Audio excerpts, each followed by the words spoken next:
I get it. You guys are wondering, oh, we're gonna do this. Oh, God.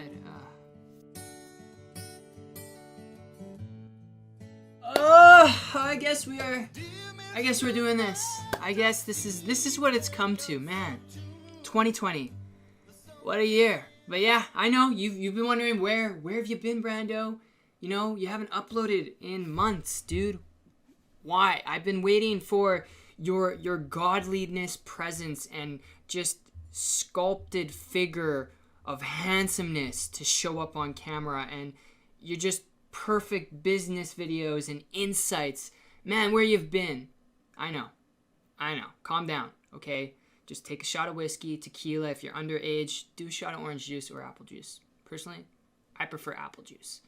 But all jokes aside, in all seriousness, it's been, I'm sure, a hell of a year for everyone. And in this video, what I wanted to do is share where I've been, what I've been doing, and some key principles behind my dog being diagnosed with prostate cancer that I think can be of a lot of benefit to you and maybe your friends or family members who have animals, or somebody you know who is maybe dealing with prostate cancer in general. And a lot of things I'm going to be sharing can help you out if you have a business as well. There's just a lot of life lessons that I've just learned just a ton.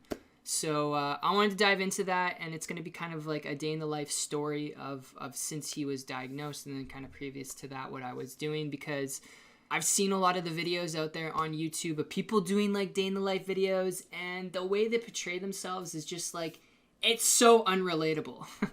I don't know about you, but you know, if everyone's getting up every single day, like 3 o'clock in the morning, then working out and having a protein shake, which is what I've seen in most of those videos, I don't know. Okay, I just don't want to come across as somebody who's like perfect and there's no problems or any of that, because one, I just don't feel like it's relatable, and two, it's just not who I am. So anyway, let me take you guys back to 2019, about November. Okay, so back then I was working really hard and I was focusing on my business. I was doing a lot of marketing, and I was actually beginning to burn out without me even actually knowing it or wanting to properly acknowledge it. It was subconscious burnout. Like things that I was once interested in doing, I was slowly losing interest in those things when it came to marketing and growing my business. And then come December, my dog, Rocky, started to have symptoms of what I was then going to find out was prostate cancer. So what happened was he started to kind of lose a little bit of his appetite middle of December of 2019. And what really hit me wasn't that he wasn't eating as much of his breakfast or his dinners. It was more so that his urine started to get dark. And I was hydrating him a lot. He was drinking a lot of water. I would put some treats in water just so he would drink water, thinking that I would have to get his electrolytes up, and, you know, maybe he was having like a urinary tract infection and that it would soon pass. That wasn't the case. His urine started to get even more dark, where it was like a tingy brown, and eventually he was literally peeing blood.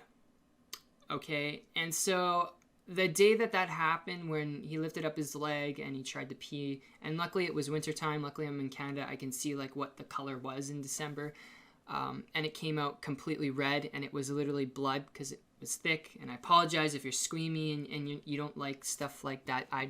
Trust me, I see blood and I get nauseated and very lightheaded. I'm not somebody who can really handle it, but because it was my dog, something that I'm totally in love with, I could handle it. So as soon as I saw that, I took him to the vet. They did some blood work on him. They ran his electrolytes. They, you know, did the whole 9 yards of checking him with a physical and prostate and all that. And it came back that he had a bladder infection, a really serious bladder infection. There's like pus in his bladder. And so he was prescribed antibiotics to help clear his to help clear his infection, and he was on those medication. It was clavapentin. One of them was clavapentin and the other I forget.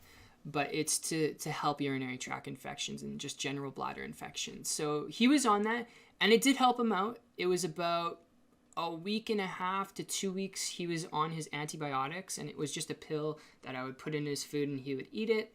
Not a problem. And I feel like I'm rushing this video. Just a quick tip pro or whatever, quick pro tip, is let your dog pee on the sidewalk and you'll be able to see what the color is, because that's what I was doing in the summertime to just kind of monitor his pee, because ever since December I was every day checking his pees multiple times, because keep in mind I took him out every 2 hours for a walk, and we go out for like 30-minute walks, an hour walk, right? Because I didn't want to be on my computer all the time working from home. I'd just become like a hunchback sloth, you know? Anyway, that was cringy. Oh my god. Yeah, now you're probably gonna go watch cat videos. Okay, cool. So Rocky didn't have any symptoms for about a whole month. So that was around the beginning of January 2020, right when the world was beginning to crash down, right before actually everyone started to buy toilet paper and go all crazy with COVID-19. And yeah, I guess it's been a crazy year. God. Whew. Toilet paper, really. Anyway, so he was good for about a month. And then I started to notice no blood, but just a little bit darker of urine, a little bit like yellowy brown, like just very faintly darker urine, which it shouldn't be considering I'm still consistently keeping him hydrated and everything. Like he's just getting a lot of fluid intake, and he's always flushing his bladder ever since it happened, like beginning of December, middle of December, and we're consistently doing that, right? But when I noticed that he was starting to have another color change beginning of February, I immediately collected his urine sample. I took that to the vet. My vet called me back and said, he's still got a bladder infection. It's pretty serious. There's pus in there. What we'd like to do, just to double check, because it could be probably not a UTI, maybe not a bladder infection, even though there's pus there, which indicates an infection. That infection could be caused by something else. So we'd love to do an ultrasound on him. And immediately, of course, I get anxiety. I get all worked up because I'm like, that's not a good thing to hear from your vet. You don't want to hear that at all, right? And keep in mind, at this point, I'm not working on my business at all because I experienced the burnout, and now I'm wholeheartedly focused on my dog and his health and his well-being. 100% focused. Not something I recommend doing for forever or for a year, but when you're experiencing burnout, sometimes you have to go and experience those pleasurable things and get that burst and get that dopamine fix, even though my dopamine fix was like helping my dog out. So took Rocky in for an ultrasound. Rocky came back from his ultrasound. They said he was really good, but they saw some things, and they're going to have to reconfirm it with another vet to look at it, and they're going to call us back. And immediately my heart sank, because I was like, the fact that they even saw something, that's a huge red flag. I hope it's not kidney stones. I hope it's not cancer. But I'd rather it be kidney stones than cancer, but I'd rather it not be anything. Like, something's going on here. They called me back the next week in the evening, letting me know that Rocky has not an enlarged prostate, but he has a tumor beside his prostate that's practically attached to it, and he also has little tumors inside of his bladder. She also informed me that usually the time in which a dog gets diagnosed to when they get euthanized can be anywhere from 2 weeks to about 2 months is when this happens, because it spreads relatively quickly in animals as opposed to with humans. It spreads a little bit slower. And I got that, but I just couldn't accept it based on how Rocky was doing, his energy, his health, the feedback that I was getting from him, and the fact that it wasn't even blood that I noticed when I collected his urine. It was just a little bit of a dark urine. And I was like, I want to be careful. I want to be just making sure that he's not going to get another infection. So because he wasn't showing any crazy symptoms, for me to download that and hear that feedback of like, he could get euthanized in 2 weeks to 2 months time, I just couldn't accept that. I was listening to her, and then she let me know that he's going to be on pretty much an anti-inflammatory pain medication for pretty much the rest of his life, which is this stuff. This is what it looks like. I'm pretty sure it's a Canadian brand, so if you're in America, I apologize if you guys can't get access to it. It's called meloxicam. It's a non-steroidal anti-inflammatory drug. It's indicated for the alleviation of inflammation and pain in both acute and chronic musculoskeletal disorders in dogs. And it's just a liquid medication. And you get it with a syringe and then you put it in their food. Okay, so I gave that to my dog as the days proceeded, and I immediately changed all of his diet. He went from eating kibble with mixed vegetables and chicken, so it would be like half human food, half dog food, to no dog food whatsoever. And you don't have to do this if you've got an animal or anything. This was just my way of doing it, okay? Because I felt like, okay, whatever caused the cancer, it might be in his dog food. There's some filler, there's some additives in there. There's things that he doesn't need in his diet. And one of those things that he doesn't need in his diet is pretty much carbohydrates. As you should know, carbohydrates really feed cancer. It's what grows the tumors. So I wanted to cut all kinds of carbs out of his diet 100% and keep him on a lean, mean diet. Be like chicken, veggies, spinach, no rice, pumpkin, turmeric, fish oil, like a whole bunch of stuff. If you guys want more details on my dog's daily diet and what I was giving him, and then some of the experiences I had with him where, you know, some days in the beginning of changing up his diet, there was times where it would take me like 5 hours to feed him, and kind of the process, the ebb and the flow of picking out which foods he would enjoy, because it was a process. Comment down below and I can give you more details on that if you want that. But aside from that, just know that I changed his diet up. He was on a no-carb diet, a very lean, fixed diet with vegetables and the whole 9 yards, chicken, everything. Turmeric, because turmeric is a anti-cancer spice, and it's really good for animals and humans and everything, and you should have it in your diet. Really good stuff. But every day we would get up around 9:30, 10 o'clock. I immediately take my dog out for about an hour walk. We come back. I cook him chicken immediately. And usually it was chicken thighs, because he went from liking chicken breast, the texture, to liking chicken thighs better. So he was hooked on chicken thighs with carrots or broccoli. And then pumpkin he would have as his fiber, okay? And in the pumpkin, I would usually mix up some turmeric with some oil, because you need to, if you're going to properly digest turmeric, you need to have it with oil, and then some cracked pepper. So that was added to his food, and then sometimes I would add some spinach to it, and then he would have a fish oil pill right after he finished that, so he's getting his omega-3s and omega-6s. So we were doing this every day, 2 times a day, because it's 2 meals, while walking him every 2 hours, while at the same time getting my dopamine fix of like watching different marketing videos and watching Twitch streamers. And I pretty much just dropped everything and focused so heartily on my little puppy. Like I said, like, I am not perfect by any stretch of the imagination, but if you can get anything from this, it's that you don't have to have something tragic happen in your life to drop things and focus on another. But yeah, and I guess to kind of wrap things up, long story short, all of the sudden it was September 17th. We're crossing the street.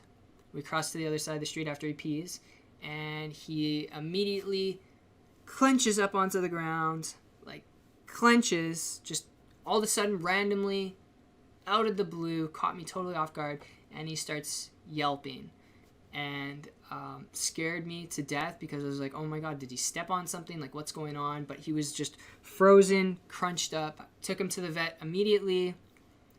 Rocky had previously, like 2 or 3 years ago, actually 3 years ago, back in 2017, in the wintertime, he had a slipped disc in his back, which is just like a little space in between your vertebrae, and he wasn't using the stairs or anything. It was very noticeable, but the way he acted back then was totally different to now. But the vet didn't know what was going on. She ran 3 or 4 x-rays on him. She couldn't see that the cancer had spread to his bones or anything. And of course I was asking, could it be a heart attack? Could with prostate cancer, are these like signs and symptoms? And she's like, yeah, there's things that go with the heart. And it was just all a big mess and a big ball. I was really scared that Rocky was going to get euthanized on September 17th, just 2 months ago.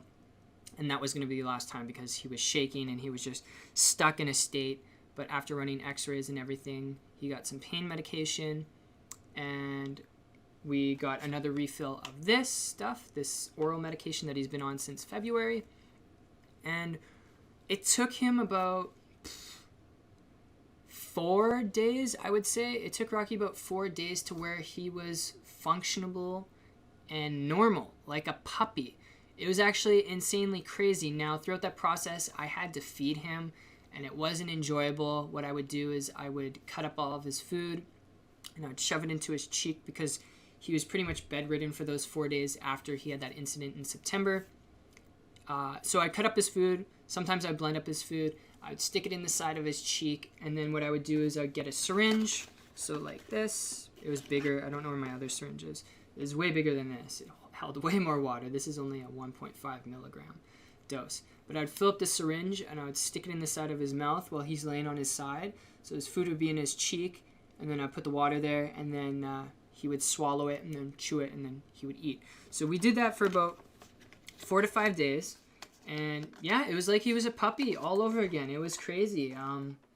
He was eating a stupid amount of chicken thighs, like $40 worth of chicken thighs for like a week, 2 weeks, and eating his pumpkin and taking his fish oil pills and his vitamin C, and it was a blast. And then all of a sudden he started to slow down literally a month later. And that's the problem when you're dealing with these kinds of things, especially cancer.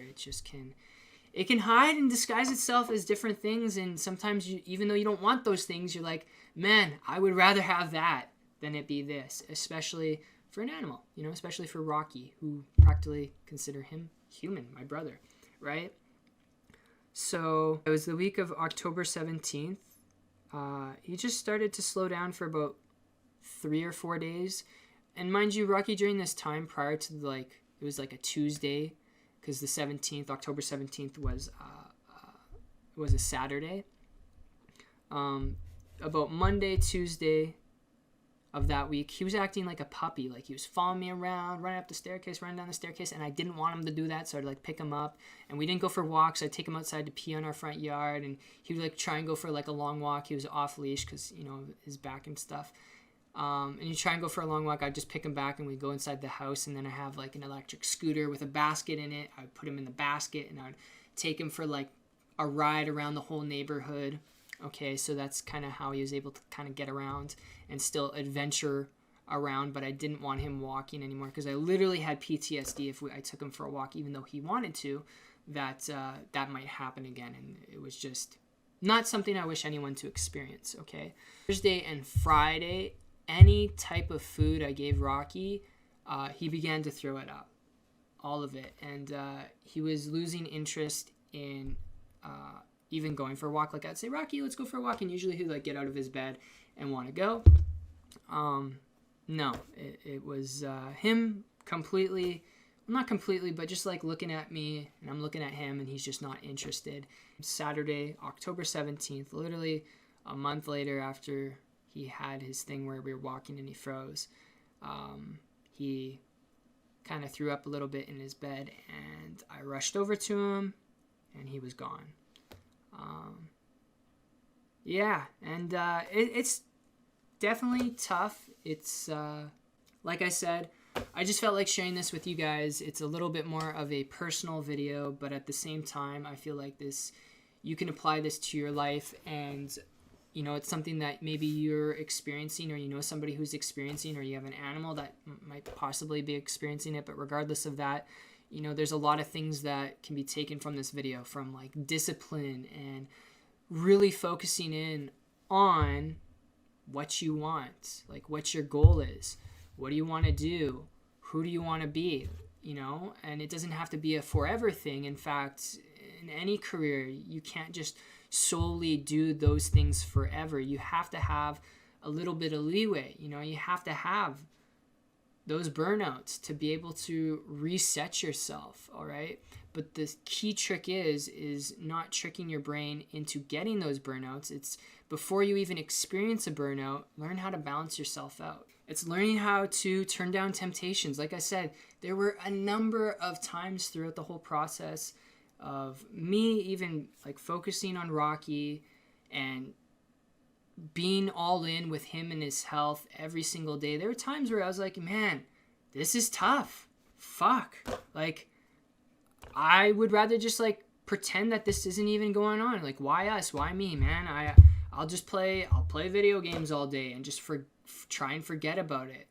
And I had to turn down those temptations. Had I been in that sense and absorbed in that mindset, it would have been easy for me to say, okay, now I'm playing a video game. Okay, now I'm just going to watch movies. And soon I'd use those as excuses to probably not want to cook Rocky a dinner, you know, and just not be 100% all in. And luckily I could sit here today and be like, man, I'm happy that I didn't have those distractions. Because when you're not locked in, it is so hard. It is so hard to do anything that you know is actually going to help you and push your needle to that future and that outcome that you want.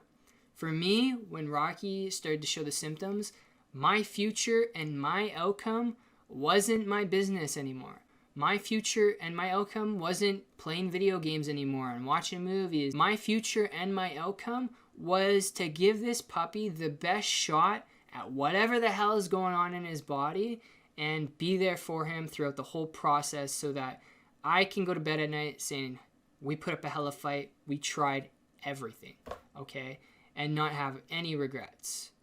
But also knowing at the same time that that's not a forever thing, or else I would eventually, doing that every day forever, fuck yeah, I would burn out. I would 100% absolutely burn out. That wouldn't be healthy for anyone to do, all right? Okay? But it's not saying that I would eventually given up. It was I would learn to adapt and grow from it and reset from it, even if he was still here today, physically. I hope that made sense, guys. I hope this got through to somebody, you know. And like I said, if you have any questions on anything, like especially if it's very specific to prostate cancer, diet, exercise, routines, regimens, comment down below. I'd be more than happy to break it down in more depth and detail, but I just wanted to share with you guys kind of the overall story and depth of where I've been the last year and a bit, what I've gone through with my dog, and what I've learned from that, from coming from literally burning out of my business to experiencing this with my dog, and now coming back and full resetting to me and focusing on the on life and all those cool YouTube crazy things. I know this is such a good video. Maybe I should have worked out and got up at 6 a.m. and shot a whole thing. I don't know, but if you guys do like these kinds of videos, let me know down below. I really I appreciate you. Out of all the other crap you could watch out there on the internet, I do appreciate those of you who've made it this far in the video. Yeah, it's wow. But yeah, okay. Yeah, this is awkward now. Okay, ciao, bye, peace, see you later. God.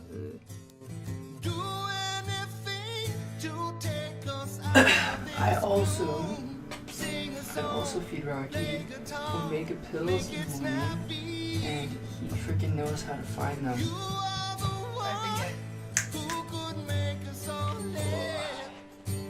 Big stretch.